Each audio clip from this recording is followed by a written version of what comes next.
आज की इस वीडियो में क्लास 11th मैथ्स का सीबीएसई की तरफ से जो सिलेबस रिड्यूस हुआ है टर्म 1 का वो हम एनसीईआरटी बुक पर मार्क करेंगे। तो आप इस वीडियो को एंड तक जरूर देखें क्योंकि इस वीडियो में मैं हर चैप्टर में जो टॉपिक आपके रिड्यूस हुए हैं वो बाकायदा प्रॉपर आपको टिक मार्क करवाऊंगी कि कौन से आपको टॉपिक छोड़ने हैं और कौन से टॉपिक आपको पढ़ने हैं। तो ये वीडियो आपके लिए बहुत ज़्यादा यूजफुल है। इससे पहले मैंने एक वीडियो अपलोड की थी जिसमें मैंने आपको बताया था कि टर्म 1 में आपको कौन से चैप्टर्स आने वाले हैं और टर्म 2 में कौन से चैप्टर्स आने वाले हैं। अगर आप उस वीडियो को देखना चाहते हो तो उसका लिंक आपको डिस्क्रिप्शन बॉक्स में मिल जाएगा। So welcome to brainy training, मैं हूं Sandeep Kaur. Let's get started to train our brain. तो ये है एनसीईआरटी क्लास 11th मैथ्स की बुक। आप भी मेरे साथ ओपन कीजिए, चैप्टर नंबर 1 पे आइए। लास्ट टाइम जो मैंने वीडियो अपलोड की थी उसमें मैंने आपको बता दिया था, इंडेक्स में प्रॉपर मार्क कराया था कि कौन से चैप्टर्स टर्म 1 में करने हैं, कौन से टर्म 2 में करने हैं। तो अगर अभी तक आपने उस वीडियो को नहीं देखा तो उस वीडियो को जरूर देख लीजिए, उसका लिंक आपको डिस्क्रिप्शन बॉक्स में मिल जाएगा। अब आप खोलेंगे चैप्टर नंबर 1 सेट्स, ठीक है। और साथ में ये मैंने सीबीएसई की तरफ से जो सिलेबस आया है आपका वो मैंने ओपन कर लिया। साथ साथ में आपको मैं दिखाती जाऊंगी कि कौन से टॉपिक आपको यहाँ पे कौन से टॉपिक यहाँ पे लिखे हैं और कौन से हम लोग टिक कर रहे हैं। इसको देख देख के ही हम लोग टिक करेंगे। तो देखो, सबसे पहले हम चैप्टर नंबर 1 सेट्स में चलते हैं। जो आपको पढ़ना है,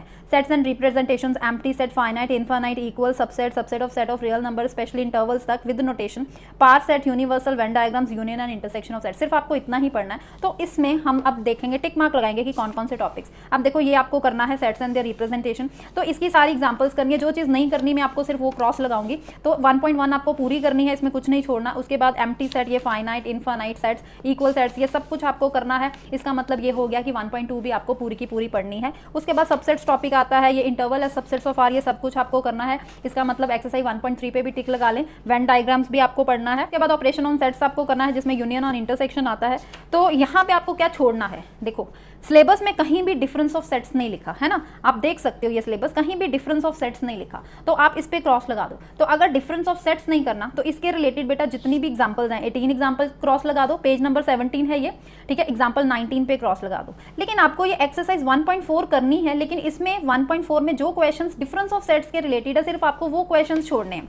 तो वो क्वेश्चंस मैं आपको प्रॉपर मार्क ही करवा देती हूँ। तो यहाँ पे नेक्स्ट पेज में अगर आए तो क्वेश्चन नंबर 9 है सारे का सारा डिफरेंस ऑफ सेट्स पे, तो इस पे क्रॉस लगा दो। क्वेश्चन नंबर 9 आपको नहीं करना। उसके बाद क्वेश्चन नंबर 11 आपको नहीं करना क्योंकि ये भी डिफरेंस ऑफ सेट्स में। और क्वेश्चन नंबर जो 10 है उसका फर्स्ट पार्ट नहीं करना, उसका सेकंड पार्ट नहीं करना क्योंकि ये दोनों डिफरेंस ऑफ सेट्स में। उसके बाद ये इंटरसेक्शन में ये आप करेंगे। फर्स्ट 2 सेट पार्ट्स नहीं करने, क्वेश्चन नंबर 9 नहीं करना, क्वेश्चन नंबर 11 नहीं करना, राइट, ठीक है। तो इसके क्लास 11 के इंपॉर्टेंट क्वेश्चंस के ऊपर भी मैंने वीडियो बनाई है, पूरी एनसीईआरटी बुक में मार्क कराए हैं कि कौन कौन से क्वेश्चंस पूरी बुक में इंपॉर्टेंट है, एग्जांपल्स कौन से इंपॉर्टेंट है आपके एग्जाम्स के लिए। तो आप उस वीडियो को देख सकते हो, उसका लिंक भी आपको डिस्क्रिप्शन बॉक्स में मिल जाएगा। उसके बाद देखो, कॉम्प्लीमेंट ऑफ सेट टॉपिक आता है। तो यहाँ पे कहीं भी कॉम्प्लीमेंट ऑफ सेट नहीं लिखा, तो इसका मतलब ये भी अब डिलीट हो चुका है। तो कॉम्प्लीमेंट ऑफ सेट पे क्रॉस लगा दो, ठीक है। अब यहाँ पे उसके आगे जो एग्जाम्पल नंबर 20, एग्जाम्पल 21, एग्जाम्पल 22 कोई नहीं करनी, क्रॉस लगा दो इसके ऊपर। उसके बाद ये some properties of complement set, ये भी क्रॉस। तो 1.5 पूरी की पूरी आपको नहीं करनी, इस पूरे पे क्रॉस लगा दो। ये पूरी एक्सरसाइज डिलीटेड है। नेक्स्ट आपको प्रैक्टिकल प्रॉब्लम्स जो यूनियन एंड इंटरसेक्शन ये आपको करने हैं, ठीक है। तो इसकी सारी एग्जाम्पल्स भी आप करेंगे और ये सारी एक्सरसाइज भी आपको करनी है 1.6। मिसलेनियस पे आए तो मिसलेनियस में सिर्फ आपको वो क्वेश्चन छोड़ने हैं जो डिफरेंस ऑफ सेट्स में है और कॉम्प्लीमेंट ऑफ सेट्स में है। तो यहाँ पे मुझे सारी की सारी एग्जाम्पल्स तो करनी ही है आपने, इसमें कोई एग्जाम्पल नहीं छोड़नी। एक्सरसाइज पे यहाँ पे आए मिसलेनियस में तो आपको ये क्वेश्चन नंबर 5 नहीं करना, ठीक है। मेरे अकॉर्डिंग देखो, ये डिफरेंस ऑफ सेट्स है तो यहाँ पे क्वेश्चन नंबर 5 पे क्रॉस लगा दो। उसके बाद क्वेश्चन नंबर 8 नहीं करना क्योंकि क्वेश्चन नंबर 8 में भी यहाँ पे डिफरेंस ऑफ सेट्स आ रहा है, यूनियन भी आ रहा है लेकिन साथ में डिफरेंस ऑफ सेट्स भी आ रहा है। तो क्वेश्चन नंबर 8 पे भी क्रॉस लगा दो। बाकी सारे क्वेश्चन आपके सिलेबस में हैं, वो आपको सारे के सारे करने हैं। अब नेक्स्ट चैप्टर पे आते हैं, चैप्टर नंबर 2। चैप्टर नंबर 2 है रिलेशन एंड फंक्शन टर्म 1 का। तो यहाँ पे रिलेशन एंड फंक्शंस में अब हम देख लेते हैं। देखो, सब कुछ यहाँ पे लिखा है, ordered pair, Cartesian product, number of elements in Cartesian product of finite set. उसके बाद ये जो प्रोडक्ट है ये R/R ओनली है। इसका मतलब ये है कि जो ट्रिपल R वाले क्वेश्चन है वो आपको नहीं करने। Definition of relation, pictorial, domain, को डोमेन, रेंज, ये सब कुछ करना है। फंक्शन, उसकी स्पेशल टाइप, पिक्टोरियल रिप्रेजेंटेशन, उसके बाद real value, domain, range, constant, identity, polynomial, ये सब कुछ आपको पढ़ना है। तो यहाँ पे मैं डायरेक्ट अब मार्क ही करवा देती हूँ आपको। तो यहाँ पे रिलेशन एंड फंक्शंस में आए तो ये आपको बेटा सारे का सारा करना है। लेकिन यहाँ पे पेज नंबर 33 पे आए।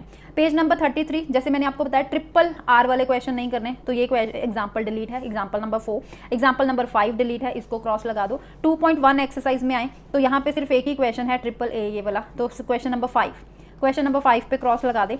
उसके बाद यहाँ पे नेक्स्ट पेज पे आ जाओ, ये सब कुछ आपको करना है। 2.2 एक्सरसाइज पूरी की पूरी आपको करनी, इसमें कुछ भी डिलीटेड नहीं है। उसके बाद फंक्शंस आ जाता है तो फंक्शंस आपको पूरा करना है, इसमें कुछ भी डिलीटेड नहीं है।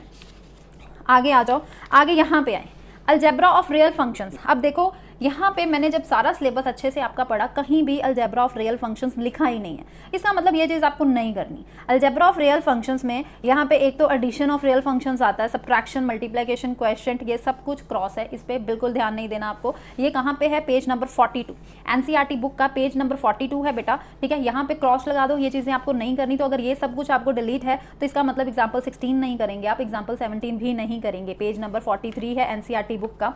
तो इसके साथ ही आपको ये 2.3 करनी है। 2.3 क्यों करनी है? क्योंकि देखो यहाँ से पीछे ये सब कुछ आपको करना है, ये greatest integer function, modulus, signum, ठीक है, यहाँ पे रैशनल फंक्शन, ये सब कुछ आपको पढ़ना है। सिर्फ आपको अलजेब्रा ऑफ रियल फंक्शन करना है, तो उसके रिलेटेड सिर्फ 2 एग्जांपल्स गिवन है ना। उसके बाद हम अगर एक्सरसाइज में आए तो एक्सरसाइज में इसके रिलेटेड कोई क्वेश्चन नहीं है, तो आपको ये पूरी की पूरी एक्सरसाइज करनी है 2.3। मिसलेनियस पे आए तो मिसलेनियस आपको ये सारी अभी एग्जांपल्स तो इसकी करनी है, सिर्फ मिसलेनियस एक्सरसाइज में आपको ये क्वेश्चन नंबर 7 डिलीट करना है।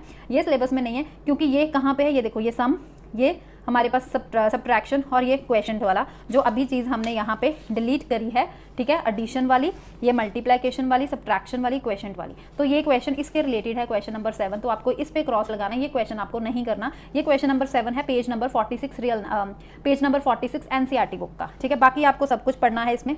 तो यहाँ पे ये चैप्टर खत्म हो गया। उसके बाद नेक्स्ट चैप्टर ट्रिग्नोमेट्रिक फंक्शन जो टर्म 2 में है, तो इसके ऊपर मैं अलग से टर्म 2 पे वीडियो बनाऊंगी। अभी ये टर्म 1 की है। तो टर्म 1 में सेकंड यूनिट है हमारे पास complex number, second unit algebra का चैप्टर है complex number and quadratic equations. अब ये चैप्टर खोलिए, complex number and quadratic equations, page number है 97। ये आपकी टर्म 1 में है। इसमें आपको यहाँ पे क्या क्या करना है, यहाँ पे हम देखते हैं। Need for complex number specially this and to be motivated in ability to solve some quadratic equation. तो यहाँ पे मैं सारा आपको मार्क करवा देती हूँ, मैंने तो पढ़ ही लिया है, तो आपका थोड़ा काम ईजी हो जाए। तो यहाँ पे ये फुल का फुल चैप्टर करना है, ठीक है। देख लेते हैं एक बार।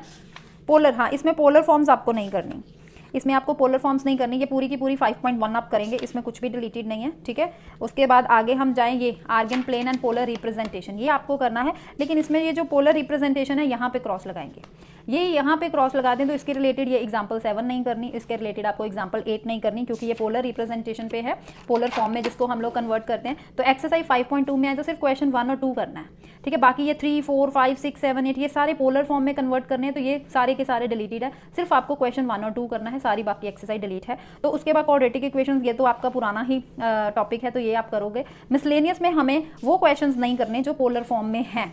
तो पोलर फॉर्म में सिर्फ और सिर्फ यहाँ पे एग्जांपल नंबर 16 मुझे नजर आ रही है इन द पोलर फॉर्म, इसको डिलीट कर दो, ठीक है। ये क्रॉस है, ठीक है, ये आपको नहीं पढ़नी। उसके बाद यहाँ पे मिसलेनियस एक्सरसाइज में आए तो question number 5, convert the following in the polar form, आपको ये नहीं करना, ठीक है। और यहाँ पे नेक्स्ट पेज पे आए तो ये सारे क्वेश्चन आपको करने हैं। तो ये चैप्टर यहाँ पे खत्म हो जाता है। उसके बाद लीनियर इनइक्वालिटीज भी टर्म 2 का है। तो आगे चलते हैं, आगे नेक्स्ट चैप्टर है यूनिट 2 का सीक्वेंस एंड सीरीज। तो अब आप सीक्वेंस एंड सीरीज चैप्टर खोलिए। तो sequence and series chapter number 9 है, पेज नंबर 177, पेज नंबर 177 पे है ये, ठीक है। यहाँ पे आपको क्या करना है, सीक्वेंस एंड सीरीज में यहाँ पे सब कुछ है। Sequence and series, arithmetic progression, arithmetic mean, geometric progression, general term of GP, sum of N terms, infinite GP and its sum, geometric mean, relation between M GM, ये सब कुछ। सिर्फ यहाँ पे जो सम वाले फॉर्मुलाज है ना, जो आपके सम टू एन टर्म्स, वो नहीं करने बस, ठीक है। तो यहाँ पे मैं आपको बता देती हूँ 9.1 सारी करनी है। उसके बाद अर्थमेटिक प्रोग्रेशन आपको करना है, अर्थमेटिक मीन भी आपको करना है। तो यहाँ पे 9.2 स्टार्ट हो जाती है, ये भी आपको फुल की फुल करनी, कुछ भी डिलीटेड नहीं है। उसके बाद नेक्स्ट टॉपिक हमारा ज्योमेट्रिक प्रोग्रेशन, ये भी करना है, sum to n terms of geometric, ये भी, हाँ, ये भी है आपके सिलेबस में, ये भी आप करेंगे। उसके बाद इसकी सारी एग्जांपल्स भी करनी है। ज्योमेट्रिक मीन भी आपको करना है, ये भी, relationship between M and GM, ये भी आपको पढ़ना है। तो छोड़ना क्या है, ये 9.3 सारी की सारी पढ़नी है, टिक लगानी है, ये आपको करना है। तो यहाँ पे आ जाओ, ये sum to n terms of special series, ये आपके सिलेबस में नहीं है, क्योंकि यहाँ पे कहीं भी ये चीज़ नहीं लिखी, sum to n terms of special series, देख सकते हो आप, कहाँ कहीं पर भी ये नहीं लिखा। तो इसको कट कर दो, ये नहीं करना। इसके रिलेटेड एग्जांपल 19 नहीं पढ़नी है आपको। उसके बाद एग्जांपल 20 नहीं करनी। 9.4 एक्सरसाइज पूरी के पूरी क्रॉस लगा दो, ये पूरी एक्सरसाइज आपको नहीं करनी। मिसलेनियस एक्सरसाइज में आए तो आपको ये सारे क्वेश्चन करने हैं, ठीक है। एग्जाम्पल सारी करनी है। क्वेश्चन में आए तो यहाँ पे ये सारे के सारे क्वेश्चन आप करेंगे, सिर्फ और सिर्फ next page number 200, NCERT book page number 200 पे क्वेश्चन नंबर 25 एंड 26 इसके ऊपर क्रॉस लगा दें, इसके ऊपर क्रॉस लगा दें, ये आपको नहीं करने। अगेन कह रही हूँ कि आपको इंपॉर्टेंट क्वेश्चंस के ऊपर वीडियो मिल जाएगी मेरे चैनल पर, देखिए डिस्क्रिप्शन बॉक्स में देखिए, मैंने पूरे 11th बुक, ये पूरी बुक में इंपॉर्टेंट क्वेश्चंस मार्क कराए हुए हैं, ठीक है। तो आप बस वो देख लेना कि जो अब सिलेबस में नहीं है उन चैप्टर्स को मत करना, ठीक है। अब आगे हम चलते हैं स्ट्रेट लाइंस। तो स्ट्रेट लाइंस है हमारा यूनिट नंबर 3 कोऑर्डिनेट ज्योमेट्री में, सिर्फ एक ही चैप्टर है ये स्ट्रेट लाइंस इस यूनिट में। तो ये फुल का फुल आपको करना है, इसमें कुछ भी डिलीटेड नहीं है, इसमें कुछ भी डिलीटेड नहीं है, ये आपको पूरे का पूरा चैप्टर करना। तो देखो मैंने यहाँ पे फुल लिखा है तो आप भी यहीं पे लिख लो, इसका कुछ भी आपको छोड़ना नहीं है क्योंकि this one is very important, जो +2 में भी आपके आगे जाके काम आएगा। तो ये मैं ऐसे ही आपको बता रही हूँ, चैप्टर नंबर ये फुल करना है आपको स्ट्रेट लाइन। नेक्स्ट पे आते हैं कैलकुलस। तो कैलकुलस में जो लिमिट्स टॉपिक है, लिमिट आपको सारे का सारा करना है, ठीक है। उस पर आप लिख लो टर्म 1, ठीक है। लिमिट्स आपको टर्म 1 में आएगा। तो हम लिमिट चैप्टर खोलते हैं।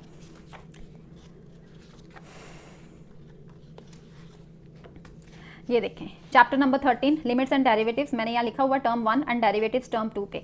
तो ये ऑलरेडी इसके ऊपर मैंने वीडियो बनाई हुई है कि टर्म 1 में कौन से चैप्टर्स हैं, टर्म 2 में कौन से चैप्टर्स हैं, तो आप वो वीडियो देख सकते हो, लिंक आपको डिस्क्रिप्शन बॉक्स में मिल जाएगा। ये लिमिट्स पर टिक लगा लो, ये आपको करना है। उसके बाद आपको यहाँ पे ये सब कुछ आप करेंगे, एग्जाम्पल सारी आप इसकी करेंगे, ठीक है। लिमिट्स ऑफ ट्रिग्नोमेट्रिक फंक्शंस आपको करना है। ये एक्सरसाइज 13.1 आ रही है, ये आपको फुल की फुल करनी है, कुछ भी नहीं छोड़ना। डेरिवेटिव्स पे आप टर्म 2 लिख लो, ठीक है। आगे टर्म 2 का हम बाद में डिस्कस करेंगे कि इस पे आपको क्या क्या करना है। आगे चलते हैं स्टैटिस्टिक्स एंड प्रोबेबिलिटी। तो स्टैटिस्टिक्स चैप्टर टर्म 1 में है, जिसमें measures of dispersion, range, mean deviation, variance, standard deviation of grouped and ungrouped data, दोनों का करना है, ग्रुप्ड का भी और अनग्रुप्ड का भी। तो खोलिए चैप्टर स्टैटिस्टिक्स। चैप्टर नंबर 15 है, पेज नंबर 347, इसके ऊपर लिख लो टर्म 1 स्टैटिस्टिक्स, पेज नंबर 347। इस पे यहाँ पे मेजर्स ऑफ डिस्पर्शन में आपको रेंज, मीन डेविएशन ये सब कुछ करना है। आपको यहाँ पे क्या छोड़ना है सिर्फ मैं वो बता रही हूँ आपको, ये सब कुछ आपको करना है, ठीक है। एक्सरसाइज 15.1 पूरी आपके सिलेबस में है। उसके बाद वेरिएंस, स्टैंडर्ड डेविएशन भी आपको करना है, ये भी आपके सिलेबस में है, ठीक है। तो यहाँ पे फिर इसका मतलब ये हो गया कि आपको 15.2 भी सारी की सारी करनी है, ठीक है। आपको क्या छोड़ना है, एनालिसिस ऑफ फ्रीक्वेंसी डिस्ट्रीब्यूशन। आप देख सकते हो यहाँ पे सिलेबस में ये चीज़ कहीं नहीं mention, analysis of frequency distribution कहीं नहीं मेंशन। तो इसका मतलब इसके ऊपर आप क्रॉस लगा दो, ये चीज़ आपको नहीं पढ़नी। तो इसके रिलेटेड ये एग्जाम्पल्स भी आप नहीं करोगे, ये कंपैरिजन भी आप नहीं करोगे, ये कंपैरिजन भी आप नहीं करोगे। तो ये एग्जाम्पल नंबर 13 आप क्रॉस कर दो, उसके बाद एग्जाम्पल 14 क्रॉस कर दो, 15 कर दो। तो ये पूरी की पूरी जो 15.3 एक्सरसाइज है ये आपको नहीं करनी, इसके ऊपर क्रॉस लगा दो पूरी एक्सरसाइज पे। तो उसके बाद मिसलेनियस में अगर हम आए तो मिसलेनियस में आपको ये सारी एग्जाम्पल्स अच्छे से करनी है, ठीक है। और एक्सरसाइज में सिर्फ आप क्वेश्चन नंबर 6 नहीं करोगे, ठीक है, क्योंकि ये जो हमने अभी टॉपिक ये एनालिसिस वाला ने क्रॉस किया इसी के रिलेटेड ये वाला क्वेश्चन है, क्वेश्चन नंबर 6। बाकी सारे क्वेश्चन आपको करने, सिर्फ क्वेश्चन नंबर 6 पे क्रॉस लगा दो, ये क्वेश्चन आपको नहीं करना। तो ये लास्ट चैप्टर था टर्म 1 का। अब नेक्स्ट वीडियो में मैं टर्म 2 के क्वेश्चंस आपको मार्क करवाऊंगी, कौन से क्वेश्चंस आपको करने हैं, कौन से टॉपिक आपको करने हैं और किसके ऊपर क्रॉस लगाना है। तो अगर वीडियो अच्छी लगी हो तो बच्चा वीडियो को जरूर लाइक कीजिए और स्पेशली अपने फ्रेंड्स को सबको ये वीडियो जरूर शेयर कीजिए, क्योंकि ये बहुत ही इन्फॉर्मेटिव वीडियो है, सबके बहुत काम आने वाली। क्योंकि अगर आपको पता होगा कि सिलेबस हमारा क्या है तो इसे कवर कर पाओगे। तो वीडियो को लाइक भी कीजिए, वीडियो को शेयर भी कीजिए, और अगर अभी तक चैनल को सब्सक्राइब नहीं किया तो वेट किसका कर रहे हो, जल्दी से सब्सक्राइब कर दो। तो मिलते हैं नेक्स्ट वीडियो में, तब तक के लिए bye bye and take care.